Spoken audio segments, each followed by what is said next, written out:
हरे कृष्णा। राधे राधे। आप सभी का स्वागत है मेरे YouTube चैनल श्री राधा माधव रसामृत में। आज की वीडियो में हम वैशाख मास महत्तम के अध्याय 22 का पाठ करेंगे।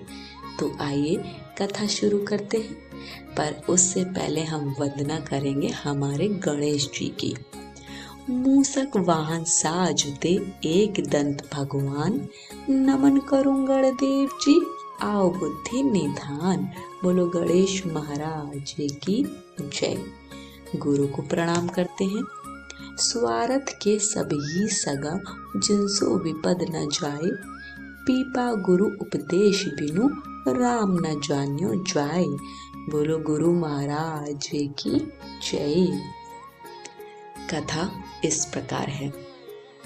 व्याध कहने लगा कि हे महात्मा, मैं अत्यंत दुर्बुद्धि और पापी हूँ। हे दया के सागर, अब आप मुझ पर ऐसी कृपा करो कि जिससे अब मेरी बुद्धि दूषित होकर खोटे कर्मों में ना जाए। अतः आप मुझे उपदेश दीजिए। व्याध के ऐसे वचन सुनकर मुनि ने उसको धन्य धन्य कहा और फिर उसको उपदेश देते हुए बोले कि हे व्याध, यदि तू शांति की इच्छा करता है तो वैशाख के धर्मों का पालन कर। हे व्याध, यहाँ पर धूप अत्यंत तेज है, न छाया है न पानी। इस कारण चलो कहीं दूसरी जगह जल पीकर और छाया में बैठ स्वस्थ चित्त से तुम्हारे सामने पाप नाशक महात्म का वर्णन करूंगा। व्याध हाथ जोड़कर कहने लगा कि यहाँ से थोड़ी दूर पर एक निर्मल सरोवर है, जहाँ फलों से लदे हुए अनेक कैत के वृक्ष हैं। वहाँ निश्चय ही चित्त प्रसन्न होगा। व्याध की यह बात सुनकर शंख मुनि उनके साथ चल दिए और थोड़ी दूर जाकर उन्होंने देखा कि निश्चय ही एक निर्मल सरोवर है। मुनि ने उस सरोवर में स्नान किया, फिर देव पूजन कर व्याध के लाए हुए श्रम नाशक मीठे कैत के फल खाए। तत्पश्चात व्याध कहने लगा कि महात्मन, यदि आप मुझ पर कृपा करो तो यह बतलाइए कि कौन सा कर्म करने से मुझे व्याध जैसी बुरी योनि मिली और फिर आपको सत्संग हुआ। मुनि हंसकर कहने लगे कि तुम शाकल नगर में वेद पाठी ब्राह्मण थे। तुम्हारा नाम स्तंभ और गोत्र श्रीवत्स था। एक वैश्य से तुम्हारा प्रेम था। उसी की संगति दोष से तुमने नित्य कर्मों को त्याग दिया तथा शूद्र के समान रहने लगे। इस प्रकार तुमने आचारहीन होकर धर्म का त्याग किया। परंतु तुम्हारी स्त्री जो अत्यंत रूपवती थी, तुम्हारी और वैश्या की सेवा किया करती थी। तुम दोनों पलंग पर सोते और वह नीचे सोती, तुम्हारे पैर धोया करती तथा तुम दोनों की आज्ञा का पालन करती थी। वैश्या के मना करने पर भी वह पतिव्रता वैश्या सहित तुम्हारी सेवा करती थी। एक दिन तुमने भैंस का दूध और मूली खाई तथा तिल भी खाए। इस अपथ्य भोजन से तुमको दस्त और वमन दोनों होने लगे और फिर दारुण भगंदर रोग हो गया। जब तक घर में धन रहा, वैश्या भी वहां रही, फिर सब धन लेकर वह भी चली गई। इस पर तुमको बड़ी घृणा हुई और तुमने अपनी पतिव्रता स्त्री से कहा कि मैं अत्यंत निष्ठुर तथा वैश्यागामी हूँ।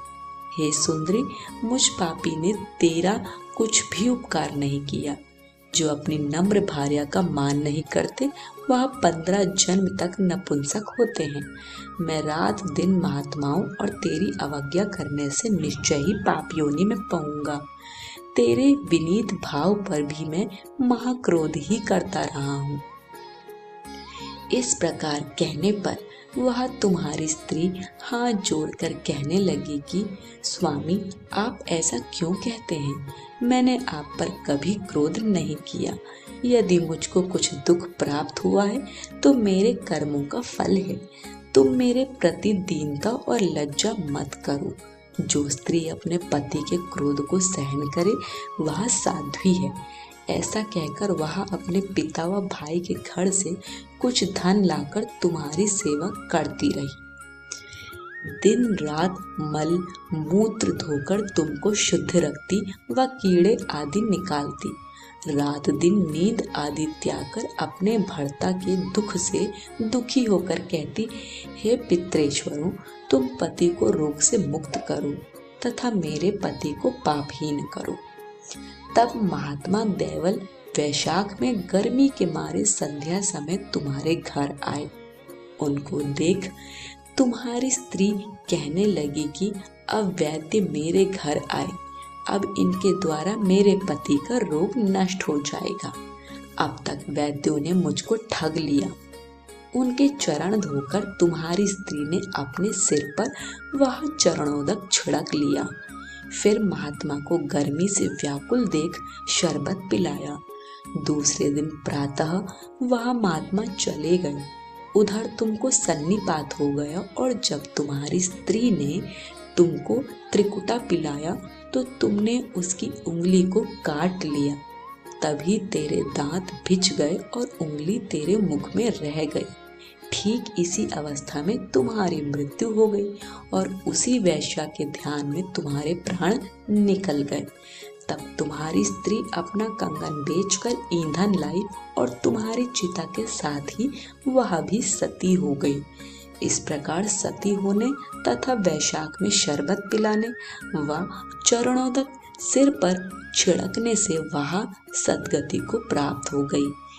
यद्यपि तेरे सब पाप नाश हो गए थे, परंतु अंत समय वैश्या का ध्यान करने से तूने व्याध के घर जन्म लिया।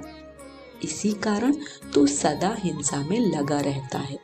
तूने अपनी स्त्री को शरबत पिलाने की आज्ञा दी थी, इसी कारण व्याध योनि पाकर भी धर्म पूछने की तेरी सद्बुद्धि रही। तूने भी मुनि के चरणों का जल अपने सिर पर छिड़का था, इसी से तुझे संगति प्राप्त हुई। तुमने अपने पूर्व जन्म में जो कर्म किए वे सब तुमको बतलाए। तेरे ये सब पाप पुण्य मैंने दिव्य दृष्टि से देखे हैं। अब तुम्हारी कोई और गुप्त इच्छा हो तो वह भी पूछ लो। तेरा चित्त शुद्ध हो गया है, अतः तेरा कल्याण हो। आज की कथा यहीं समाप्त होती है।